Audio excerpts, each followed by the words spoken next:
The 7280E hybrid yarder that's come out, like we've seen a lot of media coverage of it, local and international, and it's big news for the company. So can you talk to the attention you're getting? We're really interested in it. The industry really is moving. It's always changing. Technology is developing, and the world changes around us. And we got to a point where we really thought, for a few reasons, we think we should probably develop the next generation of these machines. And how is that going to look? How's it going to work? And so we started kind of thinking about that, right? Like, what are we going to do next? How are we going to make these machines? How are we going to improve them from where we're at? No more open gears, right? So we don't have to deal with the durability and lubrication problems in those. And they're messy. No swivels, no clutches, no brakes. We've designed something that doesn't have any of that stuff, right? It's just motors and gears. Our perspective with the customer, just as important to me is the relationship we have with the employees in the building, and how we don't have a company without them. Yeah, it's just really important to me that everyone gets to come to work and enjoy what they do. Tyson and Bree, I would like to welcome you to the ForestNet Media podcast. We're here in Campbell River at Timar Industries, and we'd like to thank you for being a part of this and welcoming us into your world.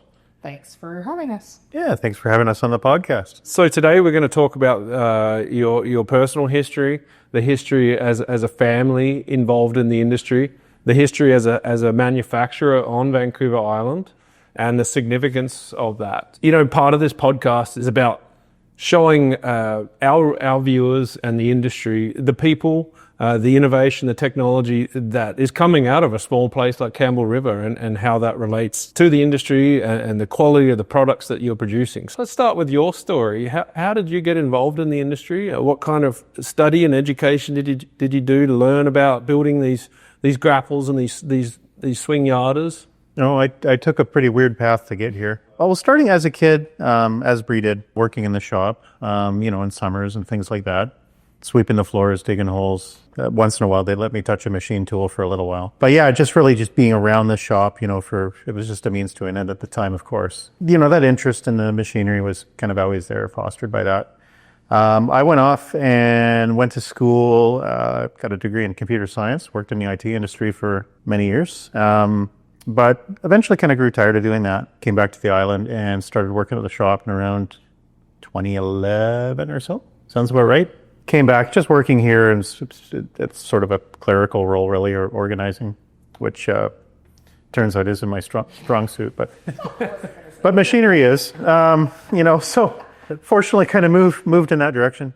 Just sort of started working my way up through that process, troubleshooting, engineering, eventually product development, and sales.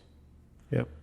Put me in sales, and I don't know why they did that, but I'm still there. It worked out apparently, so. I guess we sold some stuff. Yeah. Eventually, became a partner in the company and just kind of worked my way up to where we are today. Still doing that sort of, sales, machinery support. I managed the design team and inventing stuff, and that's, those kind of are my strengths. And so fortunately, I'm doing that. And that's kind of how I got here. So Bree, this brother and sister team, talk to me about what that means to be family owned and operated and proudly in the community of Campbell River. And you're the vice president of operations at the company, Right. Yeah. So I also have an interesting story, and I'm not sure everyone even knows the true history behind this. I mean, as much as Tyson and I are brother and sister, and we consider ourselves that. We are stepbrother and sister. So I grew up in the shop as well. I was 9 when I think Timar was 1 year old when I came on the scene. And so I grew up in the shop. I went to school originally to do accounting, which was not my jam. I'm not a sit in the corner person either. The cubicle life was not for me. So I decided to come work for Timar. Started out in the warehouse and just being the parts runner. Worked my way up through that. I transferred over to Surrey, and we had another branch over there, and we're doing construction. In 2004, they decided to shut that down and focus on forestry, and I stayed over on the mainland for 23 years. So I'm a heavy-duty parts journeyman by trade. I was the parts manager for the Doosan and Bobcat dealership over there for 10 years.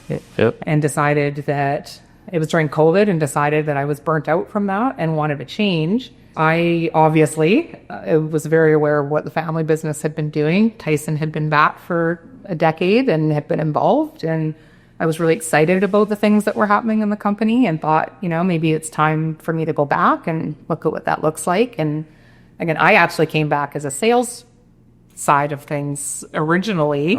And it's interesting how things have worked out. We've become yin and yang. So, I, like Tyson mentioned, his strong suit isn't the inside and the paperwork and such, and my strong suit is not the other side, and we work really well together. So yeah, I'm excited for where we're at, where we're going, and I really enjoy working with Tyson. Yeah, that's great.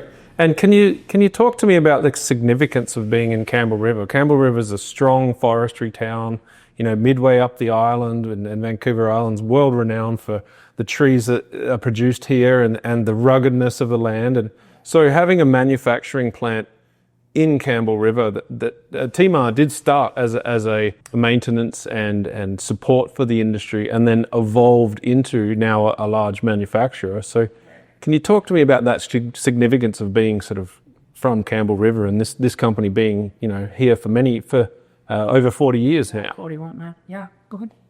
At the end of a highway on an island is a funny place to try to manufacture things. If you look at it from that point of view. But Campbell River is geographically situated in the middle of a very large area where a lot of offshore logging is done.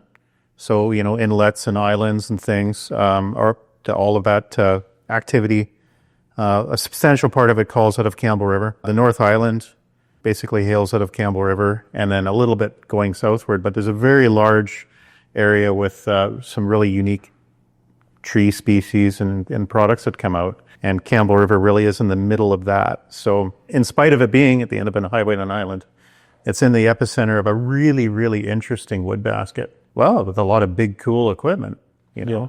And so it's kind of natural that the business started there, as a repair facility for that. There are some advantages to being in Campbell River as well. We're surrounded like that. It's a beautiful place to live. And the people that work here, want to live here, right? It's a big draw.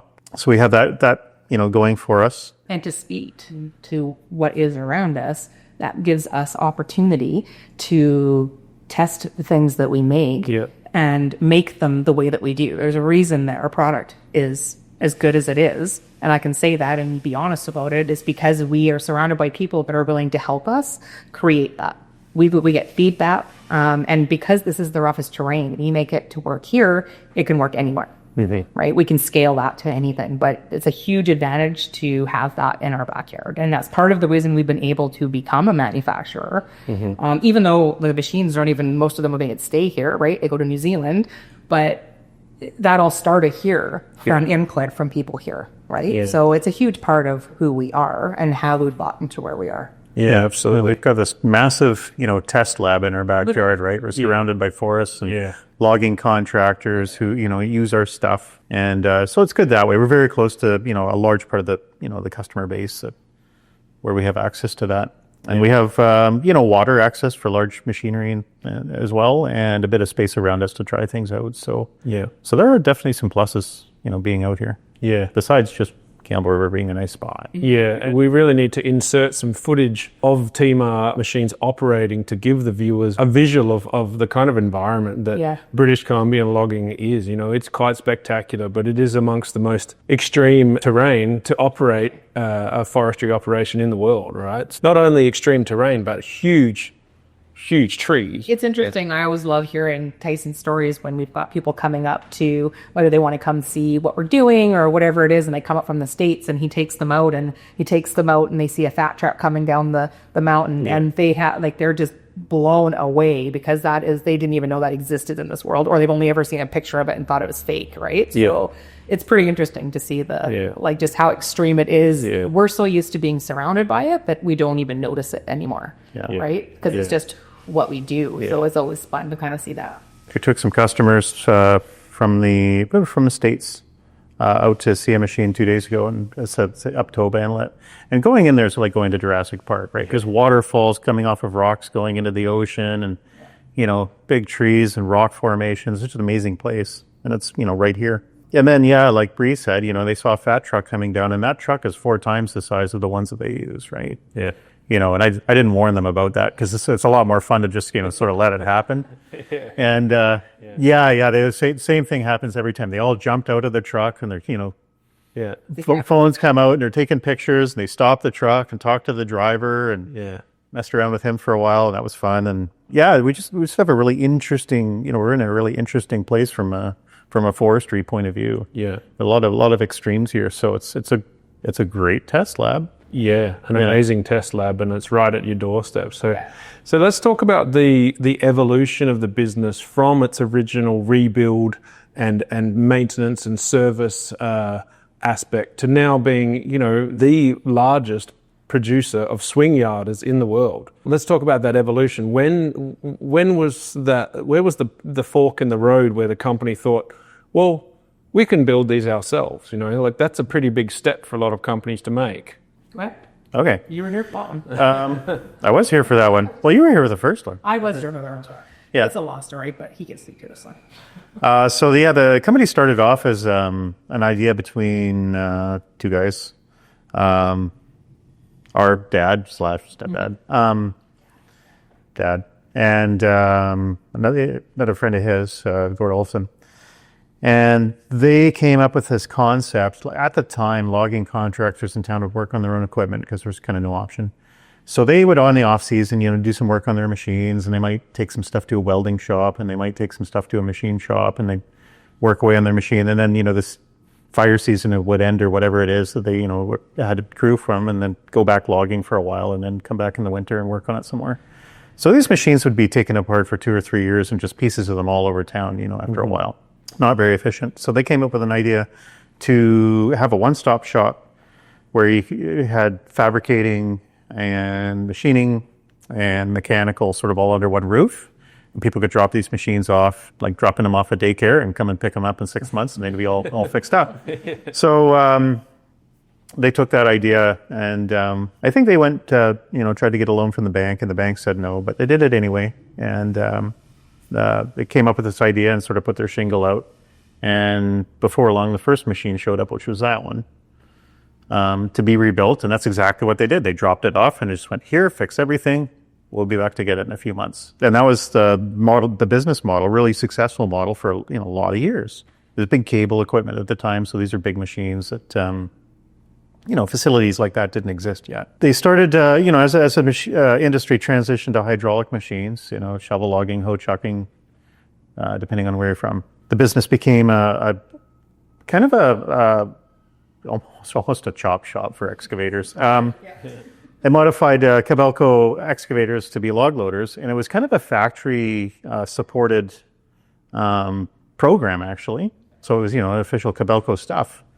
And so they did the log loader conversions, TMRs, the machines, and the business was a dealership, set up as a dealership. And Kawasaki, it was Cabelco and Kawasaki. Okay, and Kawasaki too. Yeah, that's right.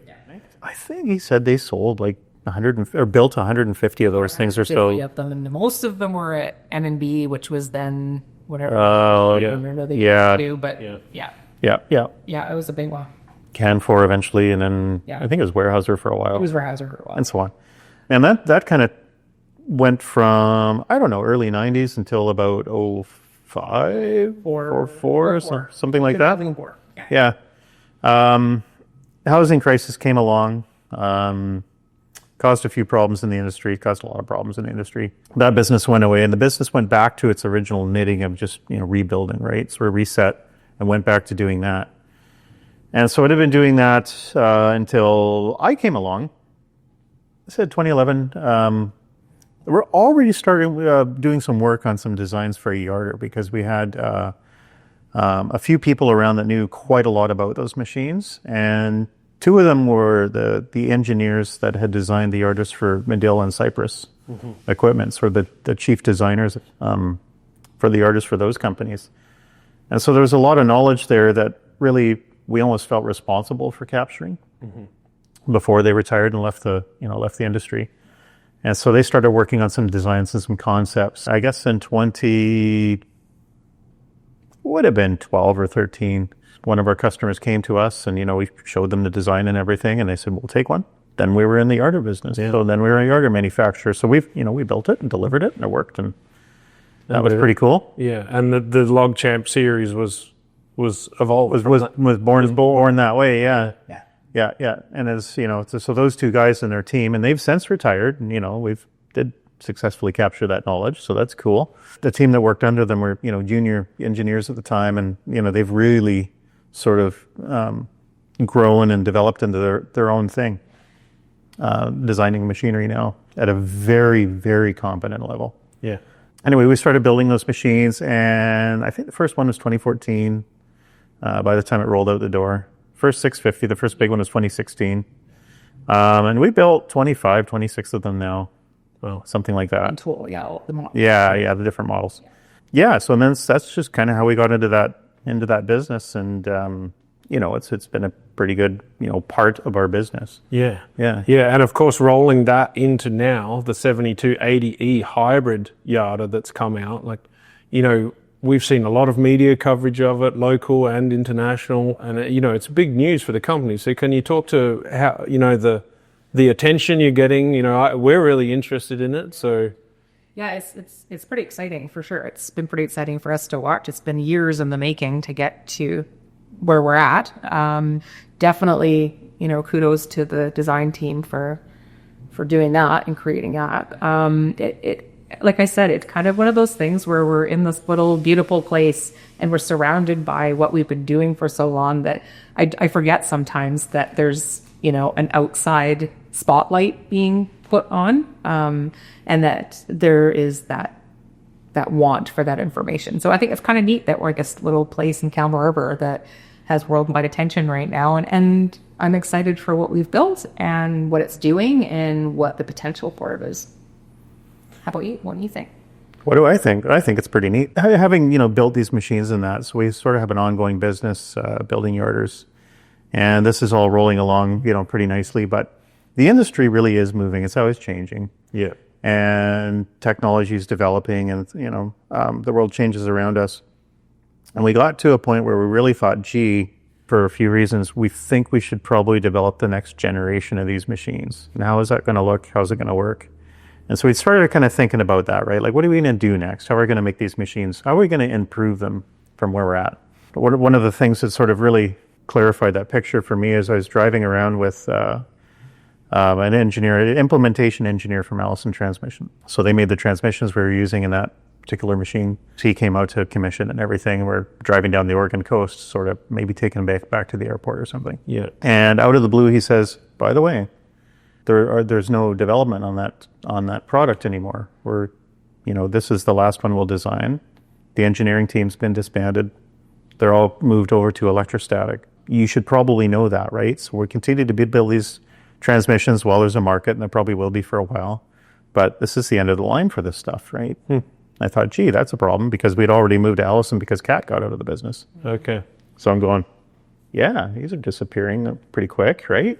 And I started to think about it and look at some of the other components we were using, some of these big gears, the clutches, right, down to one manufacturer. Companies have been bought and sold and merged, and we've sort of watched products disappear through that process and everything. So the stuff we're using, call it old school stuff, big water cooled clutches and brakes and water swivels and transmissions. The availability of that stuff was going to become a problem, and is becoming a problem. And so that presents a risk for our business and a risk for our customers, so that's not so good. But that really brought it into the forefront for me. Like, okay, this is actually a thing we need to be thinking about. yeah, One night where Phil, one of the engineers, and I are here on an evening like this one. It was probably blowing sideways, and we're waiting for the rain to stop so we can walk to the car or something, so we're all hanging out in the engineering thing. We were talking about what he used to do, and he used to work on electric vehicles and that. And I said, hey, Phil, do you think one of those drives would work in a yarder winch? And he says, oh, yeah. Which is kind of his line. That's his signature line these days. Oh, yeah. Yeah, should be easy. I said, well, yeah, that's, really good to know. When were you planning on bringing that up? So anyway, we kind of started to look at it and come up with some, ideas and designs and talk to vendors and, come up with this idea for a yarding winch. to see if that was a road we could go down, right? The more we looked at it, the more we thought, geez, this might be onto something here, right? This looks like a pretty nice way to do this. We started developing it. We actually built models because we couldn't actually get out of the vendors what we wanted to do would work or not in terms of the regeneration. So, we actually built scaled down models and things. And this was during COVID, so we couldn't get anything. So we went, scrounging on eBay for different parts and things and cobbled this thing together. Yeah. That worked really, really well in our test lab. We made like a 5th scale yarder and set it up in the shop and, drug cylinder barrels and boards around and things. Yeah. And one of our customers came in who we do a lot of business with and have for a long time. Wacash Contracting. Rob and Dorian, two of the guys that own the business, came by the shop and was like, hey, you should see this thing, right? Because we had to set up and we're dragging stuff around the shop. And we thought we were Cool. yeah, we were having a great time back there, right? So we thought, hey, you should come see this, right? So really not intending anything. And they came back and they ran it and they said, we want one. Yeah. And we're kind of all looking at each other like, uh-oh. Like the prototype thing wasn't even finished yet. Yeah. I hadn't actually finished doing it yet. So. Yeah, it was kind of just all cobbled together and wires hanging out. And we're just, but we just got it working and they showed up that day. They said, we want one. Can you do this to a 7280? Not knowing any better, I said, oh, yeah. Oh, yeah. Heard that before. I think we could do that. Before we really realized what we'd done, they dropped one off and we were doing that. Anyway, so yeah, and we went through that process for the next basically 2.5 years, what that project took. Lots and lots of engineering effort and lots of head scratching and lots of figuring things out and lots of, honestly, a lot of fun. It was a neat thing to do. Yeah. By God, it works really well. Yeah. And innovation and change in the business almost driven by a demand from one of your customers, but also outside influences like the availability of products or the life ending of some products, right? Not becoming available. So okay, if one product's not going to be available, what do we have to do for the future, kind of thing, right? And the other part of that is the reason that it was required was an operation of the equipment. Yeah. Because that is something that is resoundingly heard throughout the industry when I'm traveling, is that it is hard to find someone that can operate the old style yarder the way that they are, and to find someone to replace them if they're going to continue. Because that is such a huge part of their operation. And if you're not good at it, you're going to cause way more issues than you are positive. So the fact that the simplicity of this machine to operate, and in fact, you could probably speak to the operator using it, is an old school operator who was not actually wanting us to change the controls when back to it. Yeah. Speak to that. You know that story, but Sure. Well, they've got a couple operators on it. And one of them's the hook tender who's moved up to operating now. Never run a yarder before. Doesn't know how a conventional one works. Doesn't care. But I just went to the logging site he's at, and he's having run a yarder basically because he's off shifting with the other guy. So he's run the thing for a couple of weeks in production. Well, and he was there on the hillside getting wood with it and making it look pretty good. So, and that's really what you want in that business. In terms, you want something that somebody who can kind of run a machine. There has to be a certain level of aptitude for any piece of equipment, but somebody who has that to be able to jump in the seat and actually make a go of the thing and make it easy for them. And the other fellow is, their experienced yarding operator. And yeah, initially he got the machine. He's like, yeah, this is kind of neat, but can you put the traditional controls back and make it what I'm used to? And we said, no, actually we can't, because the reason it is the way it is because we couldn't figure out how to do that anyway, right? Yeah. That was sort of put on the later list, and then we, the control we came up with was so much better that it stayed on the. It went into single control basically. It went on the never list. Yeah. We almost should insert another clip into the podcast here of a comparative video of an old operator system versus the new, system that you have in place. And I can't even begin to imagine how some of those operators, the levers and the pedals and they did it so smoothly, right? And Totally. But what I'm hearing is that age group of operators are now retiring, right, and not necessarily being replaced with young people in industry. Find them. Yeah. Cannot find anyone that wants to do it or is willing to put the work in. Yeah. The impressive thing here is we were able to win over the experienced guy as well. Yeah. He spent some time on the machine, and he told me that the operator called him, and he's not really known for doing this, calling you out of the blue and telling you how great everything is. But he called him up out of the blue and said, I really like this machine. Yeah. I really like how the controls laid out, and so to get that kind of endorsement out of a fellow who's been running these things for since they were first built in the 80s, is something that I didn't expect, right? So that's never happened before. Let's talk about from an engineering standpoint, the benefits of a hybrid system. I'm thinking, less fuel consumption, less wear on the parts. Can you speak to that? Yeah, so there's a bunch of things. And a lot of this is, while we were at it, right? Because we're sort of redefining how one of these machines work. While we're at it, we had our own wish list of stuff that we wanted the new design to be. No more open gears, right? So we don't have to deal with the durability and lubrication problems in those. And they're messy. Nobody really likes to gear out. Yeah. I don't either. Nobody does. No swivels, no clutches, no brakes, no... We designed something that doesn't have any of that stuff, right? It's just motors and gears. So from a maintenance standpoint, there's not much there to wear out, right? All of those items that are sort of known in yarders to affect their availability, right? There's sort of a hit list of stuff that's always broken. And so we didn't use any of it. I remember in early designs, we were even entertaining using open gears, and the customer vetoed that right away. They're like, you can't have that. It's like, you know what, you guys are right. Yeah. I don't think it can have those either. Let's not do that. So anyway, we went down the road we did. So there's that stuff. Fuel economy is a big one. Especially in these types of machines, there's a real good opportunity to recover a lot of the energy. Or even, generate some. So fuel efficiency has been really, really good. So far, the machine burns about, half of what a normal one does. So. And the normal one burns a heck of a lot of fuel in a day. They can drink the fuel. Also, it's more powerful.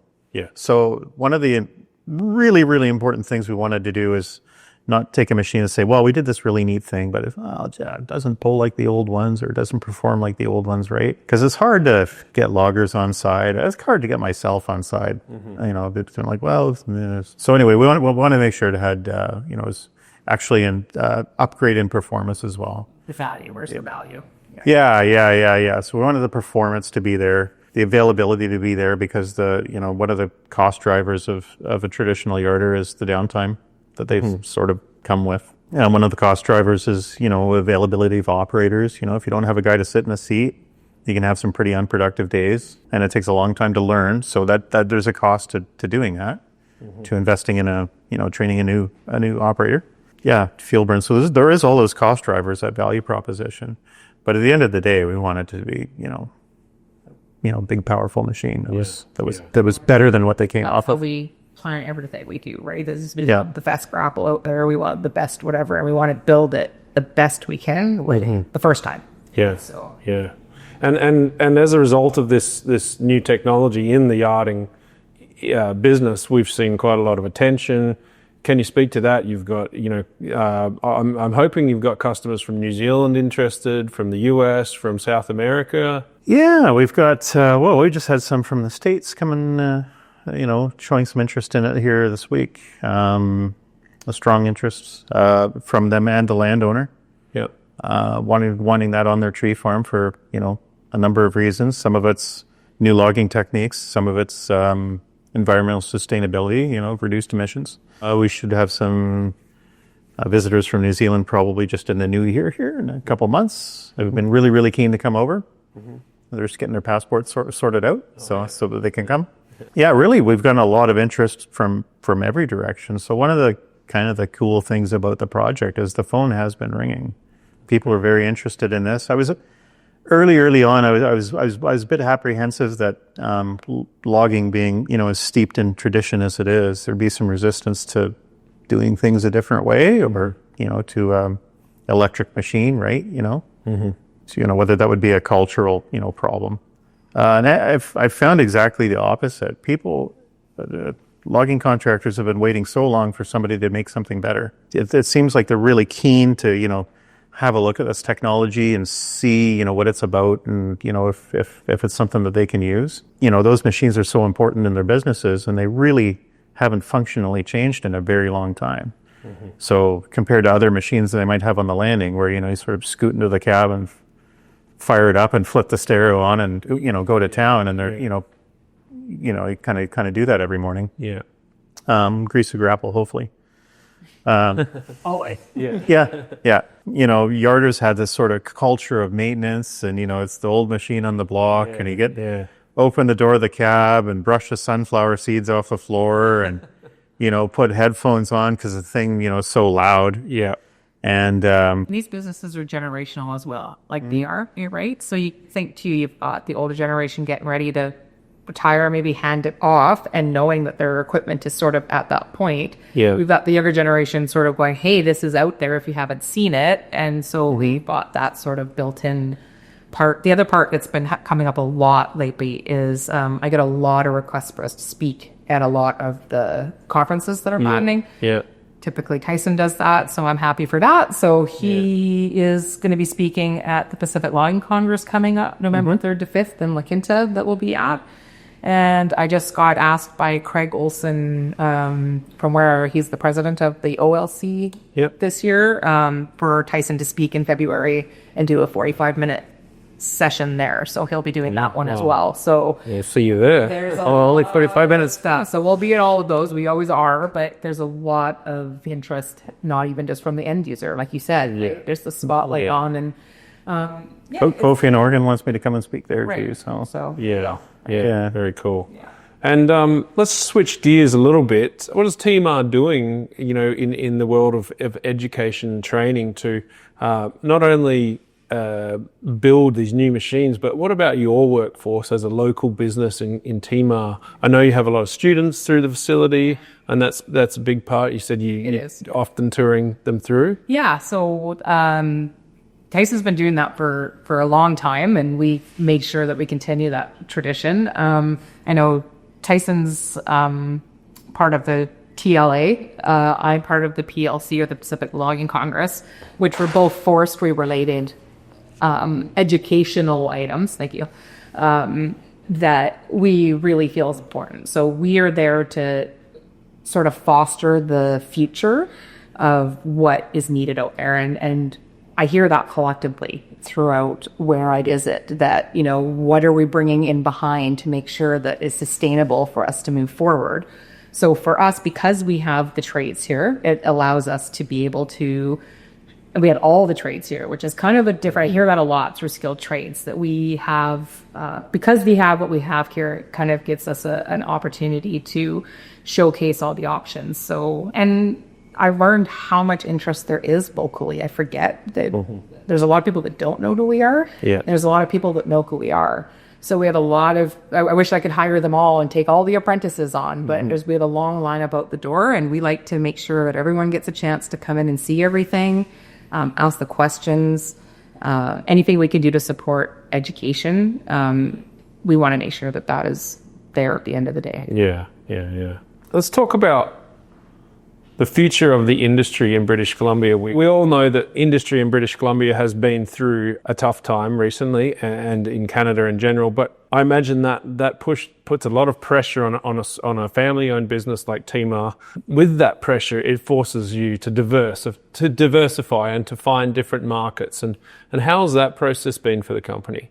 That's a really good question. I was having a conversation earlier today about it with another business owner who's, in the same industry, and we were talking about it. He was kind of talking about it in terms of, I've invested in some, new equipment and everything, and, but the industry's got all these challenges. Like, is this the right thing to do? One thing that I've found is that by aggressively developing this new technology, for example, adding products to our attachment line, finding new ways to manufacture things that are better, all the stuff you see on the news, and it's, you got to remember only bad news sells. So and it's, in spite of all that, there is a vibrant industry there, and it seems to be the businesses that do invest and do try new things that find the opportunities. If you have a a tough spot, a tough patch in, in industry, the businesses that suffer are really the ones that, just try and do the same thing and just keep doing the same thing. If you do that with your business, then the business will follow the cycle of the industry, right? Because you're just kind of riding that wave. I think the key to, operating in a tough business environment, like forestry in BC right now, and, it's been through some cycles before, is to keep changing and doing new things and finding new opportunities so that you can buck that trend and still continue to grow even when, the business environment is tough. Yeah. It is more difficult to grow under those circumstances, sure. But I think, investing in innovation and being open to new ideas and finding new markets and doing all those things, as long as you're always doing that, then you probably have a recipe there for a business that can survive those things. Yeah, I know personally we travel a lot, and I see you traveling as well. And that's a lot of time investment. It's finding new markets. It's being at all these conferences, and it's a big investment for the business to be doing that and finding new markets and new opportunities. And I think one of the things that you speak about is you really, not only are you investing in the future of the business, but you're changing your technology and you're investing in the future generations of the industry, and not just in British Columbia, but globally as well, because the industry is asking for new technology and innovation all across the world. So yeah, if you're standing still, you're going backwards is kind of the saying. And I think it's doubly true in an industry that's tough if you're going through a downturn or a cycle like that. Yeah, like I said, you're just going to go along with whatever the industry is doing if you just stay doing whatever you're doing now. So I think it's important for all businesses to, look for these opportunities, invest in new technology, come up with new techniques to do the work that they do, and stay on top of that so that they can continue to, grow and develop relationships with their customers, provide new services and things like that. So, yeah. And we spoke about it downstairs in the machine shop.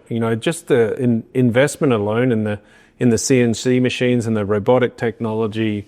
Over years, there's millions and millions of dollars in not only in the actual machines themselves, but in training the staff and in operating those machines. And I was going to say that, to everything that Tyson's speaking to from our perspective with the customer, just as important to me is the relationship we have with the employees in the building and how we don't have a company without them, right? So, we've got one person that builds all the grapples downstairs. It's not like they all get built by multiple people, but we've got long tenure here in our shop floor with employees. It's just really important to me that everyone gets to come to work and enjoy what they do. I know Tyson and I both really do.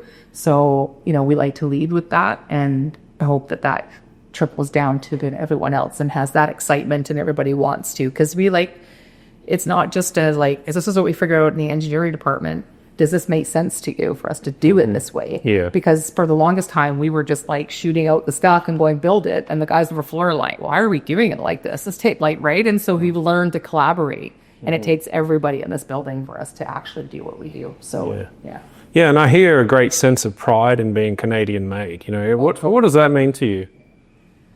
Well, it's God, we're Canadian made. Yeah. I mean, we're the best country ever. Yeah, well, we are, but... I think that I am just really proud, like you said, that we are in this tiny little town on an island, and we've come as far as we have, and to be able, for me personally, to be able to help carry on that legacy for our dad and the family. And, my son is starting to work here part-time, and he's just gone to school, graduating early to do heavy-duty mechanics, and starting with us as the third generation. Whether he stays is up to him.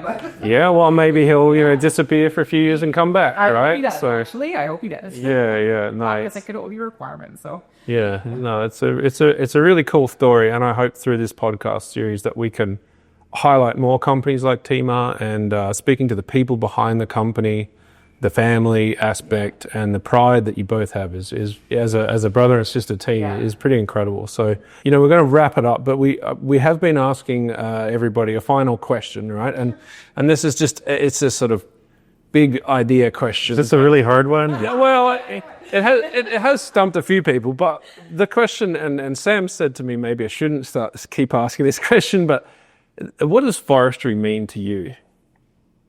Okay, go ahead. That doesn't stump me. Go ahead. Do you got an answer? I have an answer.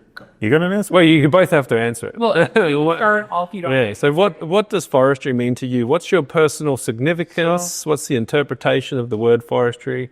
The forest industry, I mean, first off, the forest industry has been very good to our family. So the forest industry has been, our provider since we're born, I guess. Forestry feeds my family. Forestry feeds my family, so it's an important industry. It feeds a lot of people. But on top of that, it's a green industry, a renewable industry, right? So, growing trees is a green business. They sequester CO2 and they regrow and they regrow just fine.